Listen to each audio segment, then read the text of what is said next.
All right, welcome back to another episode of Heavy Board Presents JerkShop. I'm Andrew Whitstadt, and I'm joined today by Valerie Lute. You may have remembered her from last episode with the Hemingway. Well, she's here to talk all things workshop, MFAs, writing, literature, the creative writing world in general. Valerie, thank you for being here and doing this. Yeah, no problem. Thanks for having me. I'd always like to start off with just kind of give listeners a little bit of your background with MFA and writing workshops. So I took, some creative writing classes in undergrad, and I think that what writing workshops I think are probably most helpful for beginner writers. It seems like there's kind of a diminishing returns in workshops, I think. Yeah. And I was not planning on getting an MFA. I remember in my last year, a friend of mine showed me the movie Wonder Boys, and she was like, "Oh, you need to see this so you're prepared for grad school." And I was like, "I'm not going to grad school." And then, I graduated, and in 2010, and the economy was still really bad, and I think I didn't have a very good advisor. Yeah. I guess after I graduated, I actually talked to somebody in the communications department at my college, and he was way more helpful than my advisor ever was. I wasn't even a student anymore, Right. So.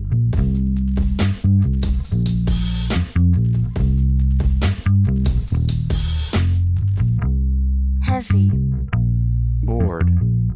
Heavy. I am heavy bored.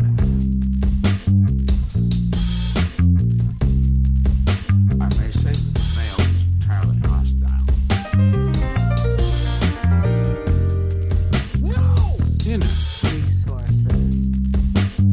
life, friends, is boring. We must not say so.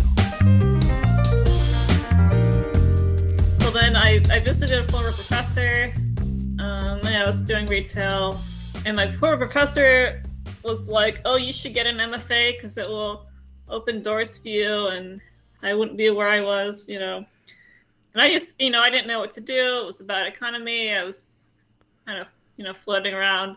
So I thought, I'll apply.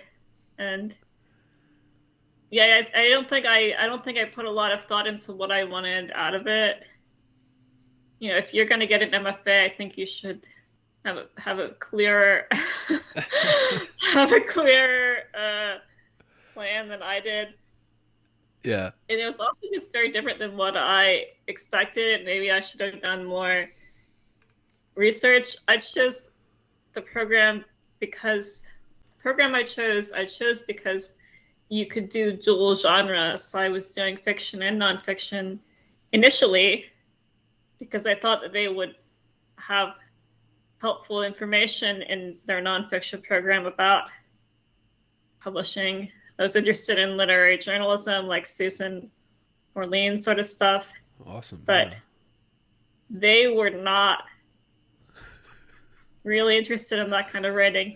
They actually canceled their literary journalism class that they used to offer, and it was just very memoir heavy. This was when that trend started, right? Yeah. Yeah. I had a friend who was a year behind me in the program, and she was in a class with the program director, and the program director didn't like my friend's work because it was all like research based, Right. and there was sort of a little bit of a first person framing to some of them. And in one of those essays, she mentioned having a fight with her boyfriend. The professor was like, "Oh, you should really focus on the fight with your boyfriend." Not in her thesis was an essay collection about boom bust towns in Pennsylvania. Wow. Which I thought was really cool. Yeah. It's much more cool to me than like a 22-year-old talking about a fight with her boyfriend. Right. Yeah. especially if you, I grew up in there on that area. I grew up in Maryland, Baltimore, Maryland, and then like so Pennsylvania was 40-minute drive, and you get over to most of those Pennsylvania, York, Lancaster, and all those. That would have been great. Yeah, very interesting type of literary journalism, kind of in like. And I like that you mentioned that it was kind of when that memoir trend was starting that we're all still living through here, where only memoir, it's basically memoir and political nonfiction and stuff is like all that's allowed in the nonfiction side of things. And it's, I guess it, I like that you mentioned expectations too, where I think that is we haven't talked about it yet on this podcast, at least especially this segment, where when you go into these programs and you have these expectations of what it will be, and then I've had a conversation with a lot of people about this, where there is a kind of disappointment. You're like, wait a minute, this is it? Like this is it? I thought this was, you were literally choosing a mentor and they were hand selecting you and they were going to walk you through this process and help you,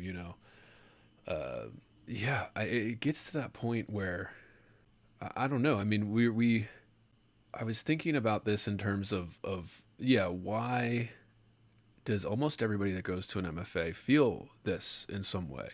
And even people that I've had in the one that were in my cohort that I went with, and they, some of them successful. I have friends that have books out on major presses like after the MFA, and they still have these same things to say. Like they still have this kind of, it wasn't quite what I was expecting. It wasn't quite that has helpful in parts, not because I think there's helpful parts too, which we'll get to, but there is this kind of, maybe it's a sales tactic. I've said that before. Like maybe it's they try to sell you that kind of fantasy of being a professor and writer where you get to, teach and read and write all day. And that's like, that would be a great life. But it doesn't really happen. And I like that you said too, this not like having a plan, like kind of why we went to MFAs. Like I didn't even know MFAs existed until like last year of undergrad. I had a good mentor in undergrad that kind of took me under her wing, and then she started telling me, oh, you could go do this in grad school. You could go pursue this, and it could be a terminal degree, and you could get a job, and you could open doors in that world and network and all that. And before that, I'd never even heard of it. Like, I was like, oh, you could do that? Like, I knew you could get a master's in literature, but a master's in, like, creative writing, and then it qualifies you to teach, and, having those plans. But, like, your experience, like, this was, you said kind of post-financial crisis, 2008 and all that, and you went into MFA. You said you worked a couple years after undergrad? I graduated in December of 2010, so I was really only off for one semester. Okay, yeah, I had a hard time getting in, and they took it took a couple times to apply for me to get into some of these programs. So I worked for a year after undergrad, just bullshit, like retail jobs, wrote some copy for marketing and things, and then just applied again because I was like, this sucks. And you also mentioned this idea of workshops are beginner level. They are beginner level creative writing, and there is a point, and we haven't talked about this yet on this segment, and I want to get into it with you. Where you do outgrow them, where they do become more harmful sometimes than they are helpful. After a certain point, I'm not saying you can do this right away. I think I would have been worse if I didn't sit through a lot of workshops. I'll be the first to admit that. But then you do reach a point, like after so many years, especially, how long was your program for MFA? Was it 1 year, 2 year, 3 year, 4? It was 2 years, although I did it in 2.5. Okay. And that's pretty standard. Yeah, like a 2 year is pretty standard. The 1 year, they call it like accelerated or something. And I went to a 3 year, but it was a dual degree. It was like, I was taking basically 2 master's degree programs where it was doing the master's in literature and then the MFA at the same time. So of course that takes 3 years if you're going to do that. I saw, what was it, like Arkansas or something has like a 4-year MFA program. Like, woof, you're not getting a PhD at the end of that. Like 4 years for an MFA, that is long. Woof. But they had a good program, I guess. Yeah, I think a lot of good people went to that one. So you hear that, listeners. Valerie's been there. She's done that. She's been through these things. You've been writing since then, right? Like you've been kind of dabbling with it, your website and your articles and Yeah, it's getting harder for me to keep putting the effort in because it's just very discouraging. You know, my best genre, the genre that I excel the most at is the literary short story, which is really a dying genre. And I'm just very frustrated with the lack of innovation in the literary publishing world. I think a lot of literary journals, they're just kind of doing what everyone else is doing. They're not really trying to get an audience.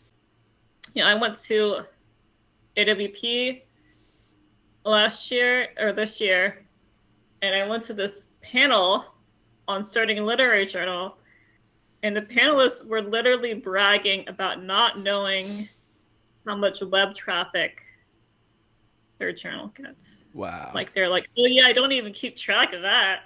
What's knowing who's reading your website? As I say, that tells Like- listeners, you can tell the seriousness of AWP with that story. Yeah, who they put on their panels and who they allow, to be propped up as experts. Yeah, I share that. I think that's how you and I connected too. When we started chatting about this. There is a lack of innovation, and everybody blames it on the technology and the changing in culture and things. And yes, that's happening. But this business has survived multiple changes in publishing and like technology. What are we doing? And yeah, I see very little. And it's hard, let's be fair. It's hard. It's hard to run a journal. It's usually a labor of love. Unless you have backing from a university, endowment, it's hard to stay afloat too. That's why only ones that are still around are the ones that are backed by, an MFA program and have like university funds to put behind the magazine, because you're going to lose money doing it. Or like Poetry Foundation, or a big foundation that again has a lot of money to prop it up because it's not going to be making profits off of sales of the actual journal. And then you think the web traffic, like this kind of, it's so DIY. Like everything about this field has become so DIY that if you're not doing it on your own, like if you're not like Valerie out there doing your own blog, like your own website, if you're not out there doing your own podcast, your own Substack, whatever it is, like these independent avenues for creatives to, and it's much harder to go the independent route because you have to build that audience one person at a time. And that takes years, listeners. And I know it's not what a lot of people want to hear. It takes a long time to build an audience on your own without the backing of a major institution or a magazine or a publishing house that can give you marketing and stuff. And it's even that, like I have friends that had books published by major presses. I'm talking like HarperCollins major. And they received nothing. Like they received no marketing. They received nothing like to help prop that book up for sales. And I am just kind of looking around going, is everybody just giving up? Like, is everybody just thrown in the towel at this point? And we think that... Well, how it works with the major presses is they kind of choose which books they're going to promote, and the others they're just going to take a loss on. Right. They kind of pick the winners ahead of time, which is part of why that book, American Dirt, received the backlash that it did. I think that people were intentionally giving an uncharitable reading to that book. This was the book about a middle-class Mexican woman who has to migrate across the border. Yeah, the cartel after. Definitely a lot of people were intentionally giving an uncharitable reading. But the fact is that this woman had published some previous books, and she had this manuscript, I guess. The publisher decided, she has a track record of publishing, and we know her already, and this is like a hot topic, so let's make this the buzz book of the year. Right. So they got it on Oprah, they got all this marketing for it. And then people were like, well, why is a white woman getting all this? And I think it had more to do with the fact that she was already in the industry and well connected than her race in particular. But, I'm sure the fact that she, was in those rooms to begin with and all that, but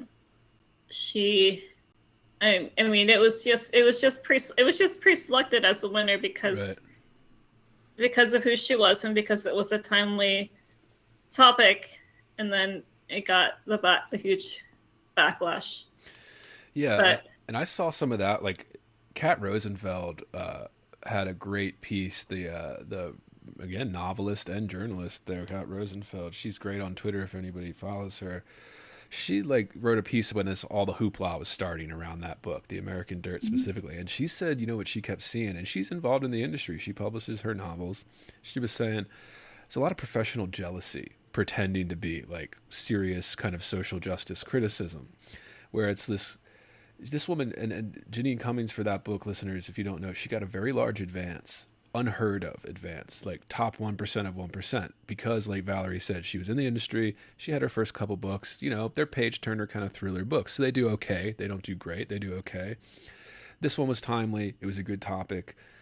She probably had a good agent that pitched the book for her. And then I think they gave her a 7-figure deal because they sold the book rights and the movie rights at the same time. That's the only reason it got that big, 7 figures, listeners. It will never get that big for most writers, even Stephen King and stuff. And then that people got upset at that. They got really pissed. It's how dare this woman get money for writing a story that what they would say is it wasn't hers to tell, right? Because she wasn't sufficiently Hispanic, and we had to pull out the NPR had to do a whole segment on her genealogy and lineage and how far back she had Hispanic grandparents or something, and it was just this weird kind of.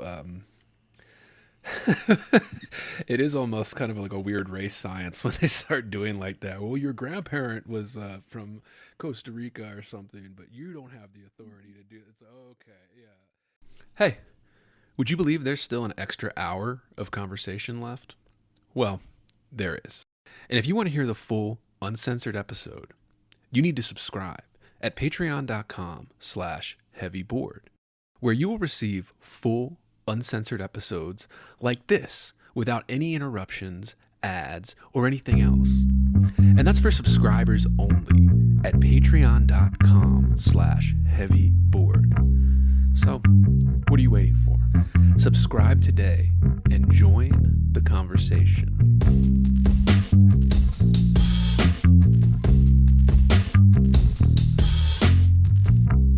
Heavy.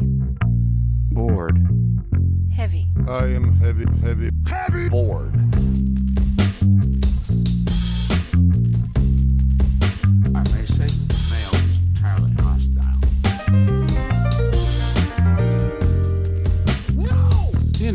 Resources. Life, friends, is boring. We must not say so.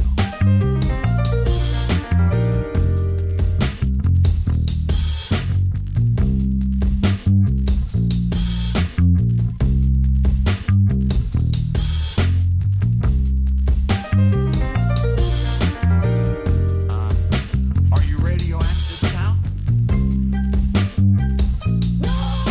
Inner. Resources, American resources. Being bored? Some activities are intentional, right? It shows such a lack Heavy. of gratitude for life. Bored. I aspire to boredom, Heavy. I should say.